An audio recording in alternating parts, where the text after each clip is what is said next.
পিডিএফটো হ'ল আপোনালোকৰ প্ৰিভিয়াছ ইয়েৰৰ আসাম পুলিচৰ এবি ইউবি কাৰণে বহুত ইম্পৰ্টেণ্ট কুৱেশ্যন আছে গতিকে আপোনালোকে ভিডিঅ'টো স্কিপ নকৰিব চাওক 2014 চনৰ পেপাৰ আছে 16 চনৰ আছে 19 চনৰ আছে আৰু 2020 চনৰ আছে গতিকে এখন বহুত ইম্পৰ্টেণ্ট হয় ইয়াৰ কুৱেশ্যনবিলাক গতিকে আপোনালোকে ধুনীয়াকৈ চাওক ভিডিঅ'টো স্কিপ নকৰিব বলকচোন ভিডিঅ'টো আৰম্ভ কৰোঁ আৰু ইয়াৰ কুৱেশ্যনবিলাক আজি 20টা কুৱেশ্যন আলোচনা কৰিম আৰু নেক্সট কালিলৈ 20টা এনেকৈ ডেইলি 20টাকৈ আলোচনা কৰি যাম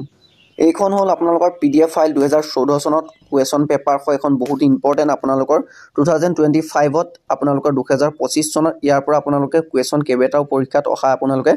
দেখিবলৈ পাব আৰু আপোনালোকৰ ইয়াত ইংলিছতো আছে আৰু আপোনালোকৰ আছামিছতো আছে সোঁ সাইডে আছামিছত আছে বাওঁ সাইডে ইংলিছত আছে আপোনালোকে যতে বুজি পায় ততে কুৱেশ্যনবিলাক ভালকৈ চাই বুজি লওক মই আপোনালোকক বুজাই দি আছোঁ আজি 20টা কুৱেশ্যন আলোচনা কৰিম কাইলৈ আৰু কুৱেশ্যন আলোচনা কৰিম বলক ভিডিঅ'টো আৰম্ভ কৰোঁ কুৱেশ্যনটো নাম ঘোষা কোনে লিখিছিল নাম ঘোষা মাধৱদেৱে লিখিছিল নে শংকৰদেৱে লিখিছিল নে মাধৱ কন্দলীয়ে লিখিছিল নে ৰাম সৰস্বতীয়ে লিখিছিল আপোনালোকে নিশ্চয় গম পায় 1 নম্বৰ কুৱেশ্যনটো শুদ্ধ উত্তৰ নাম ঘোষা লিখিছিল মাধৱদেৱে লিখিছিল আৰু কীৰ্তন ঘোষা শংকৰদেৱে 2 নম্বৰ কুৱেশ্যনটো আছে স্বচ্ছ ভাৰত অভিযান ক'ৰ পৰা কোৱা হৈছিল স্বচ্ছ ভাৰত অভিযান আমাৰ ৰাজঘাটৰ পৰা কোৱা হৈছিল এ নম্বৰটো শুদ্ধ 3 নম্বৰ কুৱেশ্যন আহোমৰ ৰজা কোন আছিল আহোমৰ ৰজা প্ৰথম কোন আছিল 3 নম্বৰ কৈছে প্ৰতাপ সিংহ আছিল নে সুকাফা আছিল নে সুকুমুহু আছিল নে ৰুদ্ৰ সিংহ আছিল 3 নম্বৰ কুৱেশ্যনটো শুদ্ধ উত্তৰ আমাৰ বি নম্বৰটো আহোমৰ প্ৰথম ৰজা সুকাফা আছিল আমেৰিকাৰ ৰাজধানী কি আছিল আমেৰিকাৰ ৰাজধানী হ'ল ৱাশ্বিংটন ডিচ আছিল আমেৰিকাৰ ৰাজধানী ৱাশ্বিংটন ডিচ আছিল 4 নম্বৰটো আমাৰ বি নম্বৰটো শুদ্ধ আৰু 5 নম্বৰ কুৱেশ্যনটো হ'ল আলি আই লিগাং উৎসৱটো কাৰ দ্বাৰা উদযাপন কৰা হয় আলি আই লিগাং উৎসৱটো কাৰ দ্বাৰা উদযাপন কৰা হয় 5 নম্বৰ কুৱেশ্যনটো আমাৰ মিচিংসকলৰ দ্বাৰা আমাৰ আলি আই লিগাংটো উদযাপন কৰা হয় ডি নম্বৰ শুদ্ধ 6 নম্বৰ কুৱেশ্যনটো পানিপথৰ দ্বিতীয় যুদ্ধ কোন বছৰত সংঘটিত হৈছিল পানিপথৰ দ্বিতীয় যুদ্ধ কোন বছৰত সংঘটিত হৈছিল বুলি ক'লে আমাৰ বি নম্বৰটো শুদ্ধ হ'ব 1556 চনত সংঘটিত হৈছিল আৰু 7 নম্বৰ কুৱেশ্যনটো মাধৱদেৱৰ জন্ম হৈছিল ক'ত লেটেকু পুখুৰীত হৈছিল নে বৰদোৱাত হৈছিল নে লখিমপুৰ হৈছিল নে নগাঁৱত হৈছিল মাধৱদেৱৰ জন্ম হৈছিল আমাৰ লেটেকু পুখুৰীত হৈছিল 7 নম্বৰ এ কুৱেশ্যনটো শুদ্ধ আৰু 8 নম্বৰ কুৱেশ্যনটো উজনি অসমৰ প্ৰথম চাহ বাগিচা কোনে স্থাপন কৰিছিল উজনি অসমৰ প্ৰথম চাহ বাগিচা কোনে স্থাপন কৰিছিল তৰুৰাম ফুকনে কৈছিল নে মণিৰাম দেৱানে কৈছিল নে পিয়লি ফুকনে কৈছিল নে দেৱনাথে কৰিছিল কোনজনে কৰিছিল আপোনালোকে কমেন্ট কৰি কওকচোন 8 নম্বৰ কুৱেশ্যনটো হ'ল মণিৰাম দেৱানে আপোনালোকক চাহ বাগিচা প্ৰতিষ্ঠা কৰিছিল কোনে কৰিছিল মণিৰাম দেৱানে চাহ বাগিচা প্ৰতিষ্ঠা কৰিছিল 8 নম্বৰ বি কুৱেশ্যনটো শুদ্ধ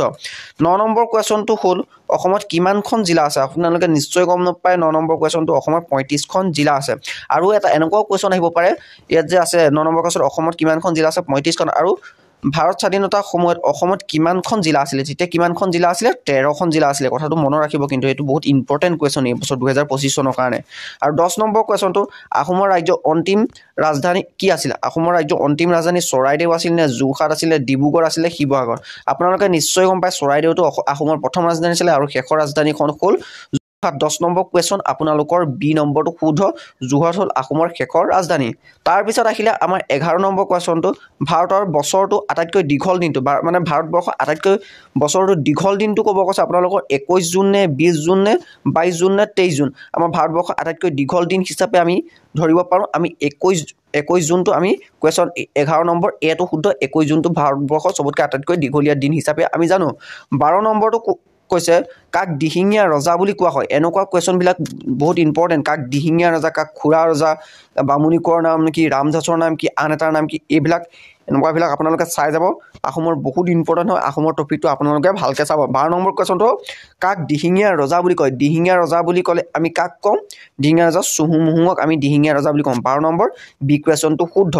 13 নম্বৰ কুৱেশ্যনটো আছে প্ৰথম অসমৰ দৈনিক বাতৰি কাকতখনৰ নাম কি বাতৰি কাকতৰ যিমান আছে আপোনালোকে চাই যাব হা প্ৰথম অসমৰ দৈনিক বাতৰি কাকতখন হ'ল 13 নম্বৰ আমাৰ কুৱেশ্যনটো বি নম্বৰটো শুদ্ধ দৈনিক বাতৰি কাকত 14 নম্বৰটো কুৱেশ্যনটো হ'ল